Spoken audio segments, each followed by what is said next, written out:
2 minggu ini Tuhan taruh dalam hati saya satu pesan. Dan pesan ini sangat-sangat kuat sekali.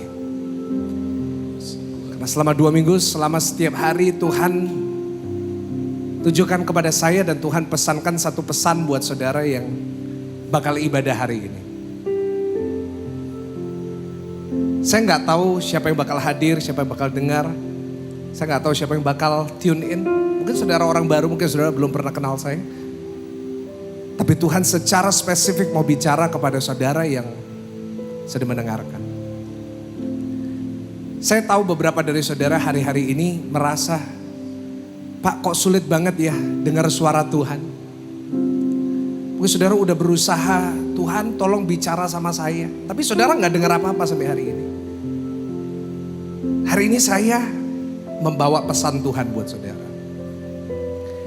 Dan selama 2 minggu ini Tuhan tujukan kepada saya satu perikop. Ada 4 ayat yang saya akan bacakan buat saudara. Perhatikan screen saudara. Perhatikan TV.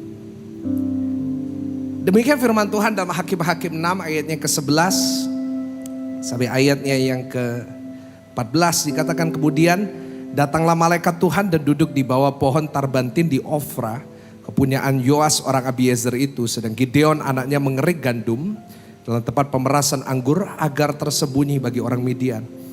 Malaikat Tuhan menampakkan diri kepadanya dan berfirman kepadanya demikian. Hari ini Tuhan juga mau bicara kepada saudara, berfirman, Tuhan menyertai engkau ya pahlawan yang gagah berani. Jawab Gideon kepadanya, Tuanku, jika Tuhan menyertai kami, jika Tuhan ada bersama dengan kami, kenapa semua ini terjadi? Kenapa saya sakit? Kenapa anak saya sakit? Kenapa usaha saya bangkrut? Di manakah segala perbuatan-perbuatan yang ajaib yang diceritakan oleh nenek moyang kami kepada kami? Ketika mereka berkata, bukankah Tuhan telah menuntun kita keluar dari Mesir?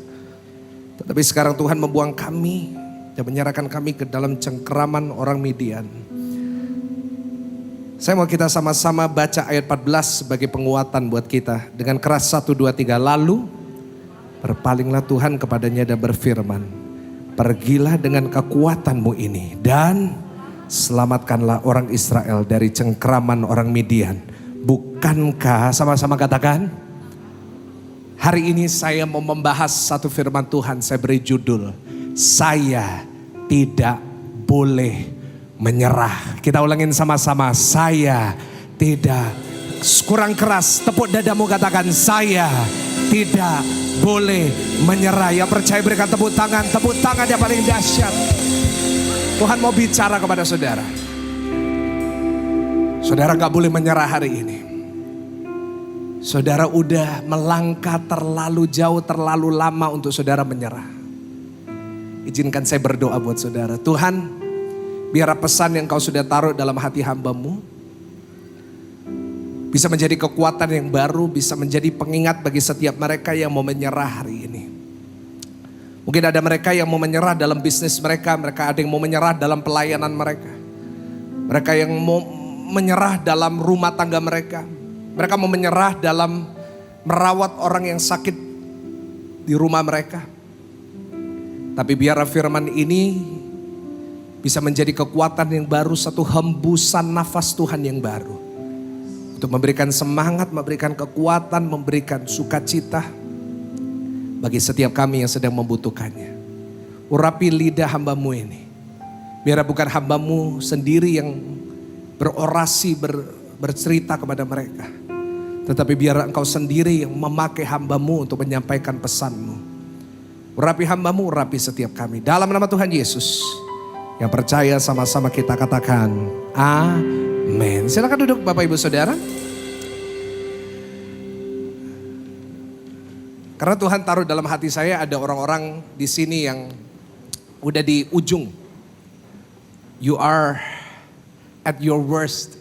Saudara udah di ujung dari kekuatanmu. Dan engkau ingin berkata, Pak, saya udah capek. Mungkin saudara mau menyerah dalam pekerjaanmu yang udah engkau bangun selama sekian lama. Tapi gak menghasilkan apa-apa. Mungkin ada saudara yang mau menyerah karena Saudara udah berusaha untuk memperbaiki pernikahanmu cukup lama, tapi rasanya gak ada jalan keluar. Mungkin ada saudara yang mau menyerah dalam penyakit saudara, dan saudara berkata, Pak Pendeta, kalau udah waktunya mati ya mati aja. Udah capek saya. Dan Tuhan mau berpesan bagi saudara yang sedang merasa seperti ini, jangan sampai engkau menyerah. Boleh katakan amin dengan keras, jangan engkau menyerah. Boleh katakan amin? Ayo yang semangat saudara. Jangan sampai engkau menyerah di tengah jalan. Karena saya percaya setiap hari saat kita melangkah, kita semakin dekat dengan mujizat dari Tuhan. Yang percaya berikan tepuk tangan dengan semangat, come on. Saudara, kondisi mau menyerah itu sangat berbahaya. Sama-sama katakan sangat berbahaya. Yang datang sama keluarga kasih tahu bahaya loh ya. Orang yang mau menyerah dalam hidup itu akan menjadi seseorang yang sangat toksik. Sama-sama katakan toksik. Kita sering lihat dengar ini di social media. Kita pernah dengar ini dinyanyikan sama Britney Spears. Toxic people itu adalah orang-orang yang mau menyerah. Toxic people adalah orang-orang yang kehilangan pengharapan. Toxic people adalah orang yang mau berhenti di tengah jalan. Dan saya catat keinginan untuk menyerah sangat berbahaya. Kenapa? Karena itu bisa saja mencuri potensi yang Tuhan taruh dalam diri kita. Sama-sama yang di sini saya ajak saudara, tepuk dada saudara, katakan saya punya potensi. Ya di rumah saudara, saya gak lupa dengan saudara. Tepuk dada saudara di rumah dan tulis di live chat. Saya punya potensi. Tetapi keinginan untuk menyerah saat saudara berkata, Pak saya mau berhenti di tengah jalan. Pak bisnis ini udah terlalu lama saya usahakan tapi gak bisa-bisa. Pak pernikahan ini udah gak bisa lagi diperjuangkan. Saya mau katakan kepada saudara, sebenarnya keinginan untuk menyerah diberikan oleh iblis supaya kita tidak mencapai potensi, tidak mencapai mujizat yang Tuhan sediakan buat kita. Dan orang yang mau menyerah adalah orang-orang yang toksik. Kenapa? Saya mau berikan saudara ciri orang-orang yang mau menyerah. Coba saudara introspeksi diri. Apakah saudara hari ini adalah orang-orang yang saya maksud? Ada 3 ciri orang yang mau menyerah. Yang pertama, orang yang mau menyerah akan menjadi orang yang negatif. Sama-sama katakan, saya gak boleh negatif. Kurang keras, 1, 2, 3, saya gak boleh negatif. Ya kan, ada orang-orang saya ketemu tuh negatif banget. Ketemu sama mereka, omongannya tuh gak enak, selalu gak enak. Selalu kayak gak ada hal yang semangat gitu dalam hidupnya. Saya ketemu dengan orang, gimana kabarnya? Ya gini-gini aja Pak. Gimana kabarnya? Ya kayak dulu, podo Pak. Ada banyak orang begitu negatif hari-hari ini. Saya gak tahu dengan saudara, tapi paling tidak enak kumpul sama orang yang negatif. Setuju dengan saya? Saudara kumpul sama temen yang negatif, sama orang tua negatif, anak yang negatif, suami yang negatif. Rasanya memeras tenaga, itu toksik. Tapi orang yang mau menyerah dalam hidupnya pasti kayak gitu. Negatif mulu. Dan yang kedua suka nyalain orang lain. Seperti Gideon negatif tadi. Tuhan berkata kepada dia. Coba buka ayat 15. Saya mau multimedia tunjukin. Tuhan katakan, pergilah dengan kekuatanmu. Ya pahlawannya gagah berani. Tapi perhatikan ayat 15 dikatakan. Tapi jawabnya kepadanya.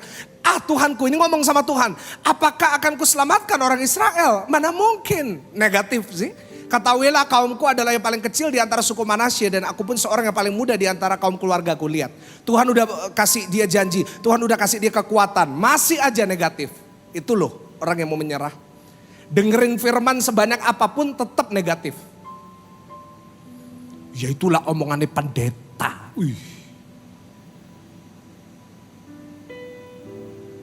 Kedua suka menyalahkan orang lain.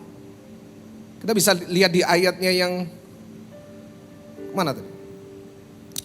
Ayat 13. Coba ditampilkan ayat 13. Ayat 13. Jawab Gideon kepadanya, Tuhanku, jika Tuhan menyertai kami, mengapa semuanya ini menimpa kami? Di manakah segala perbuatan ajaib yang diceritakan oleh nenek moyang kami ketika mereka berkata, bukankah Tuhan telah menuntun kita keluar dari Mesir, tetapi sekarang Tuhan membuang kami dan menyerahkan kami ke dalam cengkraman orang Midian. Lihat di sini. Nyalain orang Midian, nyalain Tuhan. Itu ciri orang yang mau menyerah. Dan yang ketiga, orang yang mau menyerah rendah diri. Bukan rendah hati loh ya. Rendah hati sama rendah diri itu beda. Rendah diri itu suka jelekin dirinya sendiri. Saya ini memang bodoh, saya ini memang gak berguna, saya memang gak bisa apa-apa. Saya ini memang selalu gagal. Kayak Gideon. Udah dikasih janji sama Tuhan, tetap negatif. Tetap suka nyalain siapa? Nyalain Tuhan, nyalain orang lain, nyalain nenek moyang lagi. Ini ketiga, rendah diri. Low self esteem. Dan orang-orang seperti ini akan membuat kacau rumah tangga. Gak pernah ada enak-enaknya di rumah. Selalu bertengkar, selalu ngegas. Nah, saya mau katakan kepada saudara ya, bahwa kita gak boleh jadi orang Kristen yang gampang menyerah. Yang setuju boleh katakan amin. Ya kan? Karena kalau kita gampang menyerah jadinya kayak gini. Saudara, saya nggak bisa hitung berapa kali saya ketemu dengan orang-orang yang seperti ini. Saya taunya soalnya saya kan sekarang banyak nerima konseling di WA ya. Mereka WA saya dari acara Sela itu kan ribuan orang. Sama. Pak, saya merasa saya ini gagal, Pak. Pak, saya merasa saya ini udah kerja keras tapi nggak ada hasil, Pak. Semuanya seperti itu. Tapi saya berharap hari ini firman Tuhan memberikan kekuatan yang baru. Saya berharap firman Tuhan menjadikan kita jadi orang yang tidak gampang menyerah. Karena saya mau katakan bahwa manusia itu kadang-kadang kecanduan sama menyerah. Kita suka dikit-dikit nyerah, dikit-dikit berhenti gitu. Dikit-dikit ya udah kalau gak bisa ya gimana lagi. Akhirnya banyak orang yang memulai sesuatu dalam bisnis akhirnya gak sampai besar udah berhenti. Ada banyak anak-anak muda pacaran baru berapa bulan karena mereka gampang menyerah. Ya udah kalau nggak cocok aku cari yang lain. Dan akhirnya jadi piala bergilir.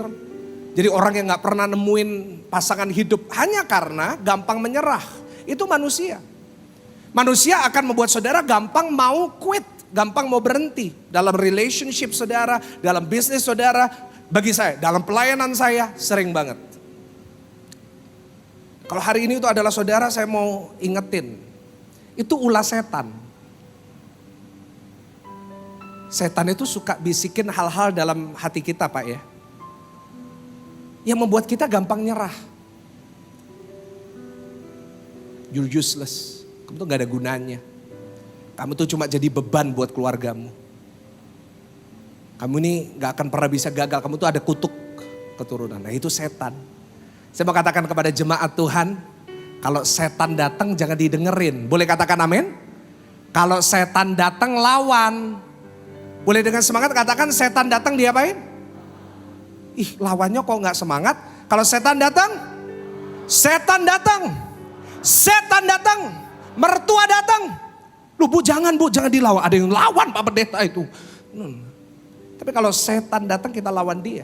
Karena saya percaya kita punya kuasa untuk mengalahkan semua roh. Kenapa? Karena roh di dalam kita lebih besar daripada yang di dunia ini. Berikan tepuk tangan yang paling meriah, tepuk tangan yang paling dahsyat. Ya setan, saya catat ya. Setan mau kita menyerah. Setan mau kita berhenti. Kenapa? Dan setan itu pintar banget. Setan hanya akan membuat kita melihat sisi positif dari menyerah. Setan kalau bicara kepada saudara, kalau setan masukin pikiran di dalam pikiran saudara, itu hanya menunjukin sisi yang positif dari menyerah. Mungkin saudara berkata, Pak Pendeta mana ada sisi positif menyerah? Nah, apa sisi positif dari menyerah? Orang yang menyerah, orang yang berhenti di tengah jalan, orang yang berhenti dalam bisnisnya di tengah jalan saat belum sukses, orang yang berhenti dalam hubungannya di tengah jalan, akan merasakan kelegaan sementara. Ulangin sama-sama, kelegaan apa? Saat kita berhenti di tengah jalan, kita menyerah, ada leganya, jujur. Kalau saudara buka toko, lalu toko saudara gak rame, lalu saudara tutup, lega gak? Lega, gak ada beban. Tapi itu cuma sementara. Saya mau ingetin kepada jemaat Tuhan, kelegaan bukan kebebasan. Ulangin sama-sama, kelegaan bukan apa? Jangan berasa kalau saudara menyerah terus bebas, enggak. Tapi setan itu pinter, dia sembunyikan harga mahalnya menyerah. Sama aja kalau ada barang, ada price tag-nya, ada harganya. Setan sembunyiin itu. Dia tunjukin gak apa-apa. Dibuang aja, nyerah aja. Nah itu. Padahal sebenarnya menyerah itu harganya sangat mahal. Sama-sama katakan sangat mahal. Saat saudara menyerah, sebenarnya saudara sedang membuang potensi yang Tuhan taruh dalam dirimu. Karena itu hari ini sangat penting bagi Tuhan untuk berpesan kepada jemaat Tuhan. Kita gak boleh menyerah. Sekali lagi tepuk dada saudara, katakan saya tidak boleh menyerah. Amin. Saudara, saya catat di slide. Sebenarnya ada 2 benih dari menyerah. Ya, keinginan untuk menyerah itu benih. Sama-sama katakan benih. Gak langsung besar, tapi ada benih. Nah, saya catat apa benihnya dari menyerah. Yang pertama bisa ditampilkan, yaitu benih dari menyerah adalah ketidakdewasaan. Ulangin sama-sama. Ketidakdewasaan. Sebenarnya saudara dan saya kalau bisa menyerah, benihnya itu saat saudara dan saya gak dewasa. Karena orang yang gak dewasa dalam hidupnya pasti gampang menyerah. Seperti anak kecil, kalau dia belum dewasa, dia pasti gampang nyerah. Karena dia merasa terlalu sulit, terlalu complicated, gak jadi-jadi. Saya tulis orang yang tidak dewasa pasti menyerah saat sesuatu dalam hidupnya tidak sesuai dengan keinginannya. Orang yang tidak dewasa, dia akan merasa oke, kalau ada satu tantangan, kalau terjadi satu masalah, kalau terjadi satu persoalan, saya nyerah aja. Karena dia gak sadar, orang yang gak dewasa gak sadar akan potensi. Orang yang gak dewasa pasti gak sabaran. Saudara, saya ingin katakan kepada saudara, kadang-kadang kita berkata saya beriman Pak Pendeta. Kita merasa saya punya iman yang besar, I believe. Saya punya iman yang luar biasa. Tetapi saudara dan saya saat menghadapi masalah kita langsung menyerah. Apakah itu beriman? Saya rasa bukan. Nah, seringkali banyak orang menyerah yang tidak dewasa ya. Menyerah kenapa? Karena waktu Tuhan terlalu lama. Ulangin sama-sama, karena waktu Tuhan. Ada yang ngerasa gitu? Rasanya Tuhan itu kok lama banget ya berkatin saya. Kok lama banget ya pulihkan saya. Kok lama banget ya jawab doa saya. Nah itu. Tapi saya catat bahwa sebenarnya kita harus sabar menunggu waktu Tuhan. Kenapa? Karena hanya orang yang dewasa bisa ini ditampilkan. Iman tanpa kesabaran itu iman yang tidak dewasa. Sekali lagi saya ulangin. Iman tanpa kesabaran itu apa saudara? Iman yang tidak dewasa. Apa cirinya orang yang imannya gak dewasa? Orang yang menyerah saat menunggu waktu Tuhan. Padahal saya mau katakan hanya orang dewasa yang sadar bahwa sesuatu yang baik kadang-kadang membutuhkan waktu yang lama. Saya ulangin sekali lagi, kadang-kadang sesuatu yang baik membutuhkan waktu yang saya pernah baca satu artikel ya. Saya orangnya tuh suka baca banget. Saya pernah baca satu majalah otomotif ya, mobil. Artikel ini menunjukkan dan menceritakan bahwa untuk membuat satu mobil Toyota Avanza itu membutuhkan waktu 12 jam. Wah, robotnya canggih. Wah, 12 jam udah selesai, udah kerakit itu Avanza. Nah, tapi terus dibandingin kontrasnya. Untuk membuat satu mobil Rolls Royce. Tahu mobil Rolls Royce? Itu membutuhkan waktu 8 bulan. Nah, sekarang saya tanya sama saudara. Kalau hari ini ada yang mau kasih saudara mobil, dikasih 2 pilihan. Toyota Avanza atau Rolls Royce. Saudara milih yang mana? Langsung cepat kan jawabnya kan? Ada yang sok rohani. Gak apa-apa Avanza juga gak apa-apa. Tapi jujur. Kalau saya dikasih pilihan itu ya jelas Rolls Royce. Buat apa Pak Pendeta? Kok bukan apa dikasih saya jual, belikan alat buat gereja kan selesai. Tapi kita semuanya pasti milih Rolls Royce. Why? Karena kita semuanya dewasa. Kita tahu bahwa Rolls Royce meskipun waktunya lama buatnya, tapi harganya, loh kok gak rela ngomongnya? Apa? Harganya apa? Tapi butuh waktu. Lalu kenapa kok kita minta Tuhan cepat-cepat? Padahal sesuatu yang baik membutuhkan waktu yang... Anak kecil yang gak ngerti mobil, yang gak ngerti uang. Ditanyain mau yang mana, bisa-bisa dia milih Avanza. Nggak ada masalah dengan Avanza. It's a good car. Bisa dimasukin 12 galon. Kayak salesnya Toyota, saudara.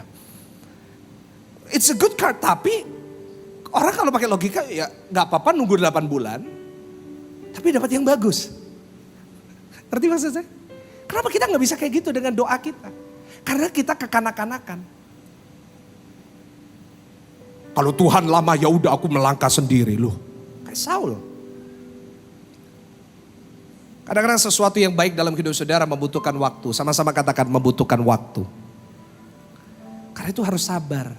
Yang datang sama keluarga boleh kasih tahu sabar. Sabar. Bahasa Surabaya ojo gopo ta. Kan gitu. Kembali ditampilkan. Iman tanpa kesabaran itu iman yang tidak dewasa. Saya mau katakan kepada saudara hari ini kita harus jadi orang Kristen yang dewasa. Boleh katakan amin? Kenapa? Karena hanya orang Kristen yang dewasa bisa tetap maju. Meskipun ada tantangan yang besar. Saya berdoa hari ini kita jadi orang Kristen yang dewasa. Meskipun ada tantangan yang besar kita tetap maju. Kenapa? Karena semakin besar tantangannya, semakin besar berkatnya. Yang setuju berikan tepuk tangan yang paling meriah, tepuk tangan yang paling dahsyat. Orang yang dewasa pasti tahu. Tantangan ini semakin gede. The bigger the challenge, the bigger the prize. Lebih besar tantangannya, lebih lama waktunya, hasilnya pasti lebih baik. Yang setuju boleh katakan amin. Karena itu saya ajak saudara yang gampang nyerah, gampang give up, gampang quit. Ayo, kita bertumbuh dewasa dalam Tuhan. Yang setuju boleh katakan amin. Dan yang kedua, kenapa kok seringkali kita ini mau menyerah? Benihnya yang pertama karena kita tidak dewasa. Kalau kita nggak jadi orang Kristen dewasa, benih itu akan tumbuh dan kita akan terhalang. Kita nggak akan pernah maju dalam hidup. Yang kedua, apa benihnya dari gampang menyerah? Kita baca Hakim-Hakim 6 ayat 15. Kembali, Hakim-Hakim 6 ayat yang ke-15. Kembali kita bersama-sama membaca. Tapi jawabnya kepadanya, Tuhanku dengan apakah akan kuselamatkan orang Israel? Ketahuilah kaumku adalah yang paling kecil di antara suku Manasye. Dan aku pun yang paling muda di antara kaum keluargaku. Yang kedua, apa benihnya orang yang suka menyerah? Yang pertama karena tidak apa saudara? Dewasa. Yang kedua karena insecurity. Atau perasaan yang selalu kurang. Orang yang insecure pasti gampang menyerah. Orang yang insecure dalam hidupnya pasti gampang berhenti di tengah jalan. Pasti gampang quit, pasti gampang give up. Apa insecure itu? Insecure itu merasa kurang. Sama-sama katakan merasa kurang. Ada yang kayak gitu? Kata kuncinya merasa. Itu cuma perasaan. Sebenarnya ini banyak di sosial media ya tentang insecure. Itu anak-anak muda biasanya. Tapi saya sadar ya, kadang-kadang insecure ini bukan cuma untuk anak-anak muda. Justru orang yang dewasa, orang yang tua, itu lebih insecure dari anak-anak muda. Kenapa? Dari mudanya gak pernah diberesin insecurity ini. Merasa diri kita kurang, merasa diri kita kurang pinter, kurang hebat, kurang sukses, kurang ini. Apa ada di sini yang sering merasa diri saudara kurang? Itu cuma perasaan diri saudara soalnya. Orang gak bisa lihat itu. Orang mungkin lihat saya hari ini, wah khotbah depan ribuan orang di online. Tapi di balik itu saya juga struggling with this. Saya jujur kadang-kadang saya merasa insecure. Saya kadang-kadang merasa kalau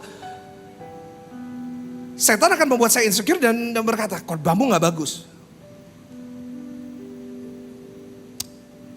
Kamu gak sebagus ini. Khotbahmu bosenin. Oh, bukan hanya saya. Saudara yang berbisnis pun juga gitu. Saudara berumah tangga pun juga gitu. Saya ini kurang cantik mungkin karena itu pasanganku gak sayang sama aku. Aku ini mungkin kurang pinter, karena itu papa mama lebih sayang sama kakakku. Insecure. Itu di sini. Saya kenapa jadi insecure? Saya relate dalam kehidupan saya. Saya sempat jadi orang sangat-sangat insecure, karena saya dulu korban dibully. Saya harus apa adanya ya. Saya dulu dibully banget. Karena saya dulu sekolahnya bukan, mungkin ada yang tanya, ih anaknya pendeta kok bisa dibully, gak takut kualat. Nah waktu saya sekolahnya bukan di Indonesia, di Singapura. Nah waktu saya sekolah di Singapura itu gak ada yang tahu saya anaknya pendeta. Nah, saya itu dulu gendut. Bukan berarti sekarang gak gendut. Bukan, jangan salah paham saudara. Ini dari dulu gendut, sekarang juga. Nah dulu lebih. Dulu saya itu saking gendutnya, saking itu bahasa Surabaya. Begitu gendutnya, sampai sekolah di Singapura, namanya dulu Balestier Hill Primary School, nanti saudara cari di Google. Itu tidak membuat seragam ukuran saya. Jadi saya ke sekolah cuma bisa pakai baju olahraga. Dan saya cuma punya dua, karena dulu kami kekurangan. Cuma punya dua, warna putih dan dicuci setiap hari. Karena saya gendut, saya sering keringetan. Baju keringetan dicuci setiap hari, jadinya bula. Bagian di Jerman bula itu menguning. Saya setiap hari ke sekolah, pagi disambut sama teman-teman. Hey Fatso. Ngerti Fatso? Si gendut. Bahkan disebut nama-nama yang gak pantas untuk saya ngomong di atas mimbar. Teman-teman saya yang dari Cina manggil saya Cupacie. Yang ngerti itu yang udah tua ya. Anak-anak muda sekarang gak tahu Cupacie itu siapa. Tapi Nasud Wukong. Saking gendutnya. Karena itu sampai hari ini kemanapun saya pergi. Saya kalau ketemu orang saya selalu mikir. Saya merasa insecure tentang diri saya. Dan ini berlaku bukan hanya tentang gendut, tentang self esteem saudara juga. Terutama para wanita, merasa dirinya kurang cantik, merasa rambutnya kurang tebal, merasa bulu matanya kurang panjang. Merasa alisnya kok botak, sampai ditato alisnya. Dikasih filler, dikasih botox, gak masalah. Cuman kita jadi kayak gitu kenapa? Karena insecure. Dan orang yang insecure dalam hidup pasti mau suka menyerah. Gampang banget nyerah. Wah saya ini memang stupid. Berhenti dalam pekerjaan. Akhirnya gak pernah bisa maju sampai hari ini. Sering saya ketemu dengan orang seperti itu. Saya kalau gak ngalahin insecurity saya gak akan bisa khotbah di atas mimbar. Karena setiap kali saya lihat orang lihat saya selalu merasa insecure tentang diri saya. Dan kita gak boleh pura-pura kalau kita gak ngalamin itu. Setiap kita struggle with this in a different way. Apa sih yang nyebabin insecurity? Perkataan. Tampilin yang pertama. Perkataan orang itu sangat-sangat bisa membuat kita insecure. Perkataan suami istri itu kadang-kadang bisa membuat kita insecure. Istri suka ngomong sama suami. Kok suwe-suwe kok ini makan turu tambah lemu persis kebu. Wah itu sangat merendahkan suami loh. Kelihatannya lucu, no. Sakit. Suami ngomong sama istri manggilnya dut. Pak sakit itu pak. Jangan merasa lucu panggil ke saya. Itu sakitnya tuh di sini. Benar. Kalau kita nggak hati-hati dengan apa yang kita dengar ya. Kalau kita nggak hati-hati dengan standarnya dunia tentang kecantikan, para cewek-cewek di sini nggak akan pernah berhenti addicted tuh yang namanya itu. Nggak ada habisnya. Yang kedua, situasi hidup bisa membuat kita insecure saat kita jatuh miskin.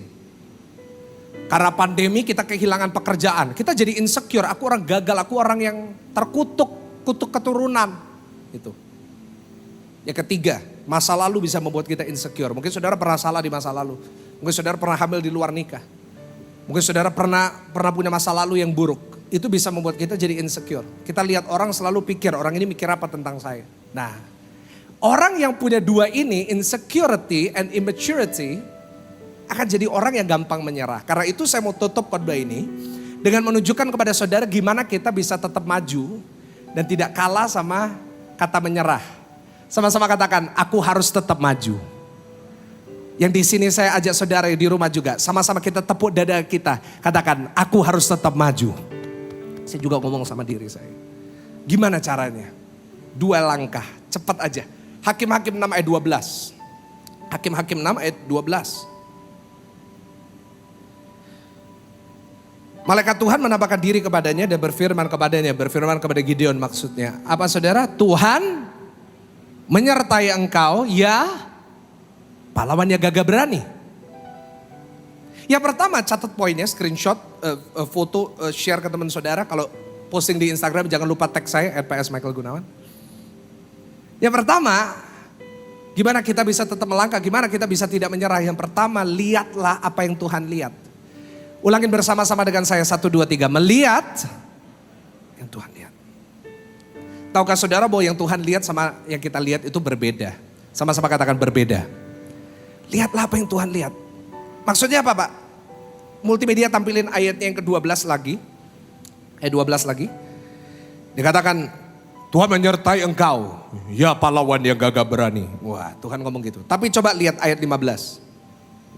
Tuhan udah berkata, pergilah dengan kekuatanmu. Nah itu kan. Ayat 15 sekarang, 15. Tuhan udah 2 kali ngomong, kamu pahlawan. Pergilah dengan kekuatanmu. Perhatikan ayat 15. Tuhanku, dengan apakah ku selamatkan orang Israel? Ketahuilah kaumku yang paling kecil. Dan aku yang paling muda di antara kaum keluargaku. Lihat. Di sini kita bisa lihat 2 ayat ini menunjukkan cara Tuhan lihat sama cara kita lihat beda banget. Setuju dengan saya? Tuhan lihat Gideon, lihat pahlawan yang gagah berani. Tapi Gideon lihat Gideon, yang paling kecil, yang paling muda. See? Nah, ini menunjukkan 2 cara pandang yang berbeda kita sama Tuhan.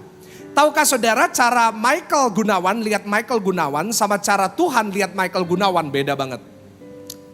Cara Tuhan melihat Bapak Ibu Saudara, cara Tuhan lihat Pak Frans dengan cara Pak Frans berbeda. Cara Tuhan melihat Pak Budi di sini berbeda dengan cara Pak Budi lihat Pak Budi. Cara Tuhan lihat Pak Andrew di sini berbeda dengan cara Pak Andrew lihat Pak Andrew. Cara kita lihat itu kadang-kadang beda banget sama cara Tuhan lihat. Apa bedanya? Dari 2 ayat bisa kita lihat. Perhatikan screen saudara. Yang pertama kita tahu bahwa kita melihat hasil. Manusia suka melihat hasil tapi Tuhan lihat potensi. Saya ulangin sekali lagi. Kita suka lihat hasil. Tetapi Tuhan melihat apa saudara? Kita ini hasil oriented. Nah itu campuran Inggris dan Indonesia. Hasil oriented, result oriented. Kita sukanya lihat hasil. Kita nggak pernah lihat potensinya.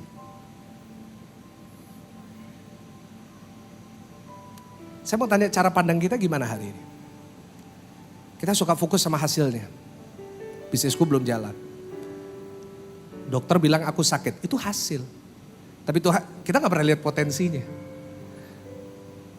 Saya mau kasih satu ilustrasi dalam bidang saham ya. Karena banyak bapak-bapak di sini lagi main saham hari ini. Saya gak main saham ya. Ada yang tanya, Pak orang Kristen boleh main saham? Boleh-boleh aja. Asal gak judi ya kan. Asal kita belajar memang mempelajari market dengan benar silakan. Oke, saya mau tanya bapak-bapak dan ibu-ibu tolong jawab saya. Pernah dengar gak nama ini? Ronald Wayne. Yang pernah dengar angkat tangan. Oke, gak ada satupun di ruangan ini yang pernah dengar Ronald Wayne. Tapi tolong bantu saya angkat tangan. Siapa di sini pernah dengar namanya Steve Jobs? Angkat tangan, tolong Steve Jobs. Oke, bagi saudara gak tahu Steve Jobs mungkin taunya saudara cuma Elia, Musa, Petrus gitu ya. Steve Jobs itu foundernya Apple. Foundernya HP saya, iPad saya, komputer yang dipakai untuk nampilin PowerPoint. Ini, Apple. Ciptain sama siapa? Steve Jobs. Kita tahu Steve Jobs revolusioner, dia menciptakan iPhone yang mendepak yang lain gitu ya. Dan hari ini $1 triliun Apple itu sahamnya total. Kenapa saya sebut Ronald Wayne? Siapa Ronald Wayne? Ronald Wayne adalah sahabatnya Steve Jobs. Apple terkenal dengan 2 orang. Bagi saudara yang mengerti tentang sejarah, saya suka baca sejarah. Steve Jobs sama Steve Wozniak, itu 2 orang. Steve Jobs idenya, Steve Wozniak otaknya. Dan mereka membuat Apple menjadi satu perusahaan yang paling besar di dunia. Tapi siapa Ronald Wayne, Pak? Ngapain nyebut Ronald Wayne? Ronald Wayne adalah salah satu investor pertama. Dia bekerja sama dengan Steve Wozniak, dia bekerja sama dengan Steve Jobs sebagai investor utama. Dan sebagai investor dia diberikan oleh Steve Jobs 10% sahamnya Apple. Berapa persen saudara? 10% banyak atau dikit Pak? Nah yang main saham pasti ngerti nih. 10% itu banyak, kita beli 0,001 aja kadang-kadang sulit kan. Dari perusahaan yang besar. Ini 10%. Tapi pada saat itu, pada saat tahun-tahun pertama, hasil dari Apple jelek banget. Wah, Apple ancur-ancuran. Gak ada yang beli, ngeluarin iMac yang pertama. Gak ada yang beli. Semuanya beli Windows. Dan akhirnya yang namanya Apple mendekati bangkrut. Ronald Wayne melihat hasil itu dan Ronald Wayne berkata kepada Steve Jobs, ini 10%ku mau kujual. Ini gak ada masa depan. Daripada uangku gak balik, aku mau jual 10%. Dijuallah 10% dari saham Apple dengan harga $800 US. Ada yang, hah? Kalau hari ini 10% dari saham Apple, nilainya bukan $800 tapi nilainya $95 miliar. Kalau $95 miliar dibelikan kuahnya soto, satu Pakuwon Mall banjir sama soto. Kenapa Ronald Wayne kehilangan itu? Karena dia cuma lihat hasil, bukan lihat apa saudara? Ngomong kripto juga. Beberapa waktu yang lalu ada jemaat datang sama saya, Pak gak beli Dogecoin yang ada anjingnya itu. Dia bilang, lagi naik Pak, lagi naik. Dia masukin 500 juta di situ. 3 minggu kemudian turun drastis, hilang uangnya. Kenapa? Lihat hasil sementara, impuls, jatuh. Tapi 10 tahun yang lalu ada orang-orang yang melihat Bitcoin, melihat ada potensinya. 10 tahun yang lalu gak ada yang kenal, invest lah $1.000, hasilnya hari ini miliar. Kenapa? Karena lihatnya bukan hasil, tapi lihat apa?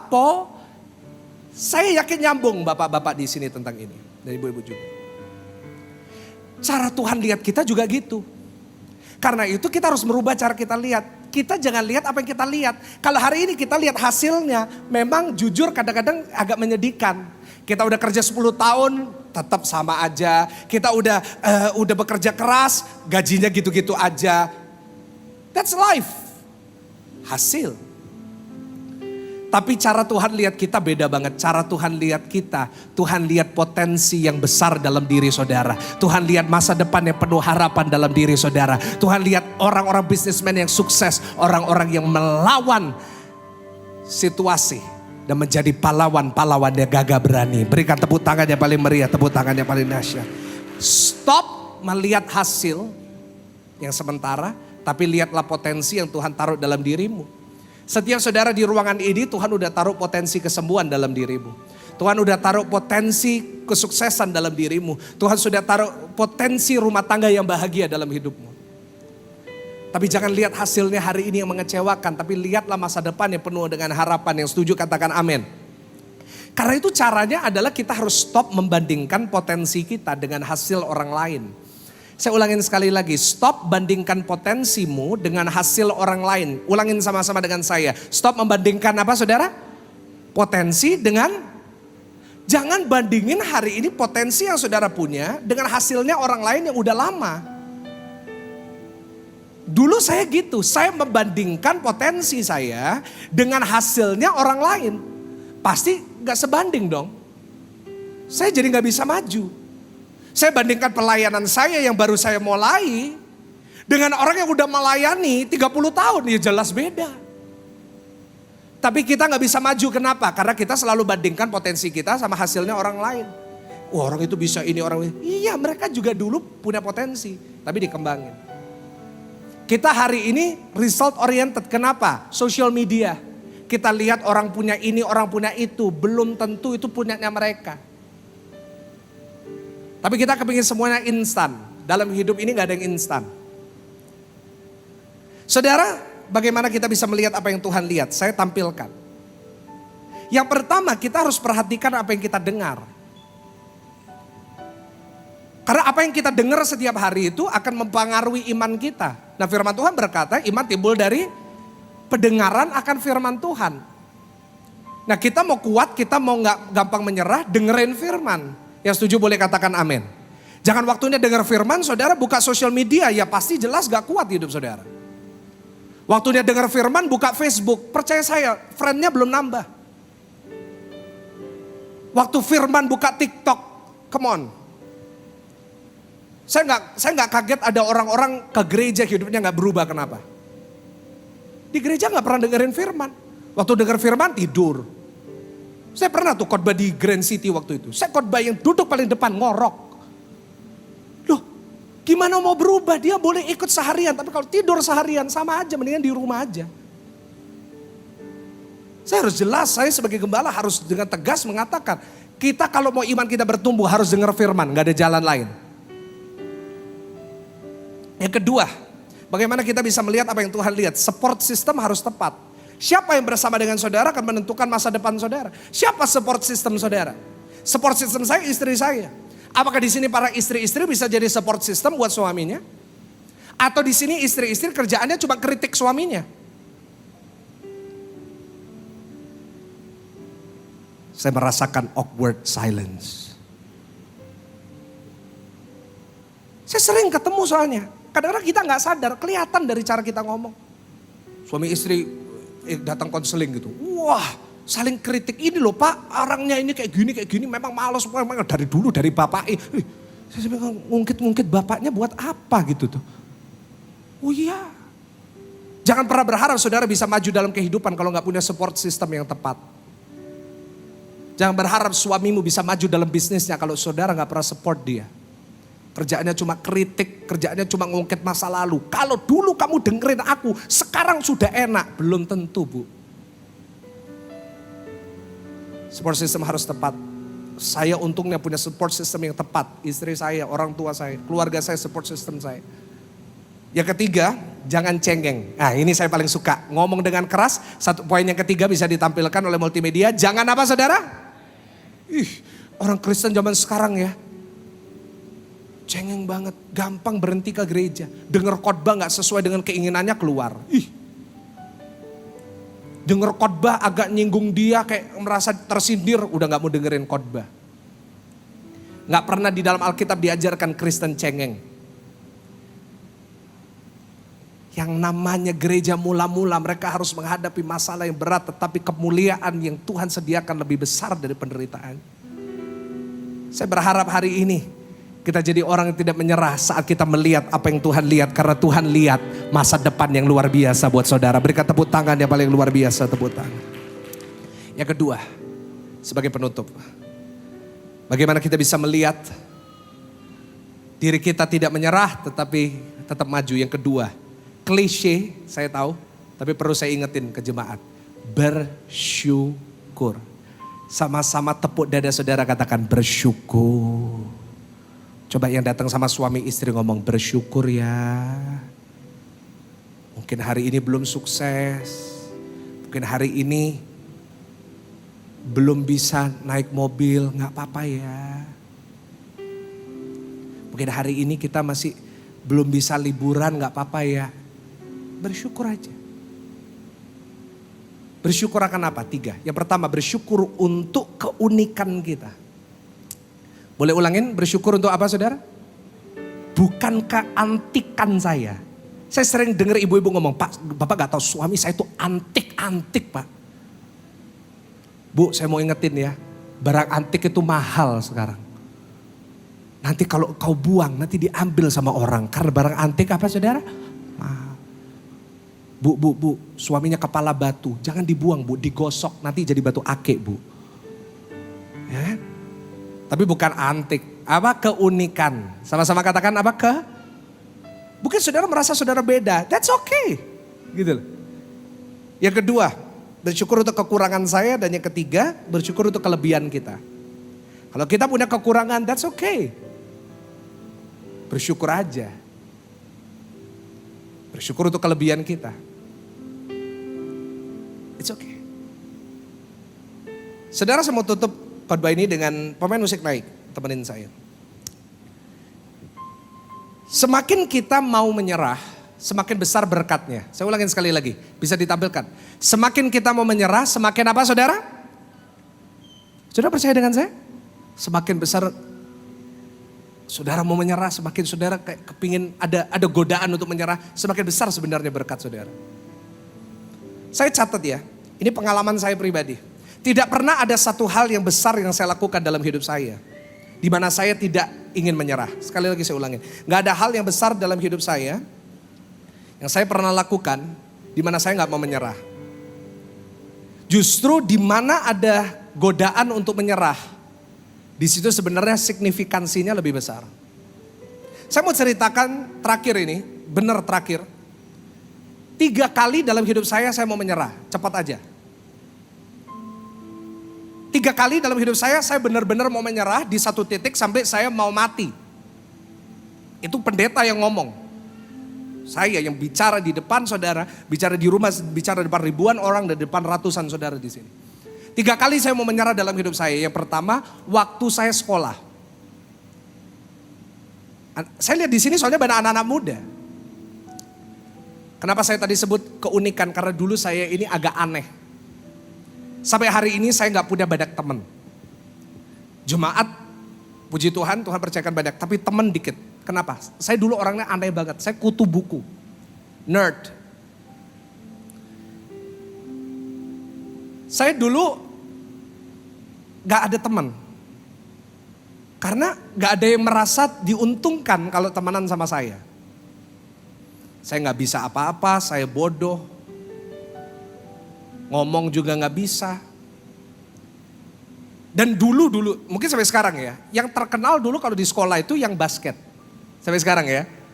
Kalau ada yang basket itu, dia rasanya keren gitu ya. Yang futsal, jago futsal itu rasanya idola gitu. Saya tuh sampai hari ini saya tuh akhirnya baru sadar. Tuhan memang tidak memberikan saya talenta untuk olahraga. Waktu Tuhan bagi talenta gitu, saya gak dapat waktu itu. Gak tahu saya mungkin kemana gitu, gak dikasih talenta ini, apa? Olahraga. Saya pernah latihan basket ya, 100 kali free throw, masuknya cuma 2. Loh saudara jangan tertawa, menderita loh saya saudara ya. Main futsal, sering main futsal. Sering gol, tapi on goal. Lu masuk aduh.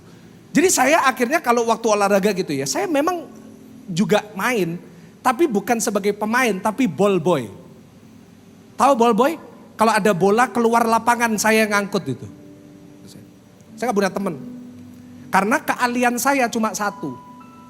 Videografi, fotografi, bukan satu sih. Videografi, fotografi, design, and music. That's it. Dan dulu gak ada yang mau, gak ada yang merasa itu beneficial. Buat apa foto-foto, buat apa video-video gak jelas. Gitu. Kedua kali saya mau menyerah, waktu kita buka di CW. Saya lihat ada banyak wajah-wajah dari CW. 6 bulan pertama saya mau tutup gereja itu. Sewa udah mahal-mahal gak ada yang datang. Itu perasaan saya dulu saudara. Saya udah usaha khotbah, udah pakai terjemahan Yunani gitu. Udah usaha gak bisa, gak ada yang datang. Saya tuh sampai, lu kok gini ya. 6 bulan pertama tuh saya ngomong sama istri, tutup aja balik Grand City enak. Ketiga kali saya mau menyerah saat pandemi. Kita baru 1,5 bulan pakai tempat ini. Udah pandemi. Karena saya gak punya uang. Habis saya. Dan saya udah jual semua harta saya untuk tempat ini. Karena itu kadang-kadang kalau saya lihat kursi-kursi kosong, saya nangis. Kenapa? Karena mahal kursi. Saya beli semua pakai harta saya nggak minta sama siapapun. Saya beli semua kursi, karpet saya ganti semua. Habis tuh 1,5 bulan habis. Saya sampai ngomong sama istri saya. Online awal-awal itu siapa sih yang lihat? Lihat pun gitu nggak kasih kolektor juga. Ih banyak, jangan kira sekarang ribuan yang kasih. Enggak. Saya tuh sampai ngomong sama istri saya, lihat rekeningnya gereja. Saya tuh lihat, waduh. Kita harus siap-siap diangkut semua barang ini sama vendor. Sama DMP, kita beli di DMP sama Maestro. Harus siap-siap ini LED ini dibawa.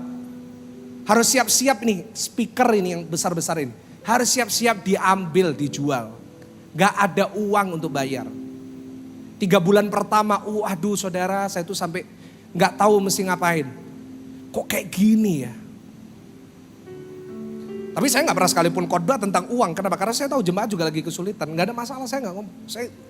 Saya mau nyerah, saya mau berhenti. Saya mau gak usah lah, aku tak lakuin apa gitu yang aku bisa gitu. Tapi 3 kali saya mau menyerah, itu justru Tuhan di baliknya ada signifikansi yang sangat besar. Di saat saya menyerah, saat kemampuan saya hanya untuk megang kamera dan videografi. Untung saya gak nyerah Pak waktu itu Pak. Untung saya dalemin, untung saya nggak buang semua kamera saya, saya nggak mau ini, nggak ada temannya di sini. Untung saya tetap dalemin Pak, meskipun nggak ada teman Pak.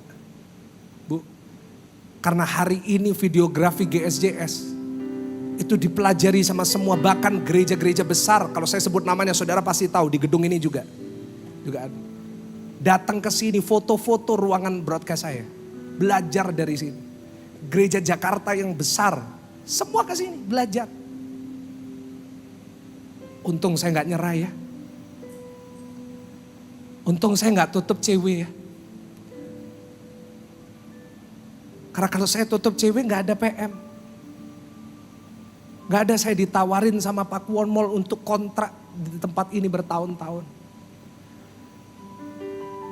Kalau saya tutup cewek yang waktu itu masih sepi, nggak ada yang namanya kapasitas 1.000 yang Tuhan percayakan di tempat ini. Untung ya Pak, di awal pandemi saya nggak berhenti sela, saya nggak berhenti live streaming. Di depan sini saya hanya berdua sama istri dengan kameramen 2 orang. Saya tetap khotbah seperti ada ribuan orang. Untung saya nggak nyerah di situ ya Pak.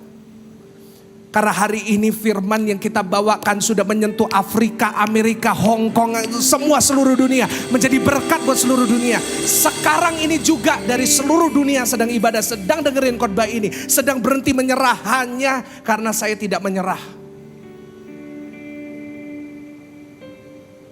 Pak Bu, begitu juga dengan saudara.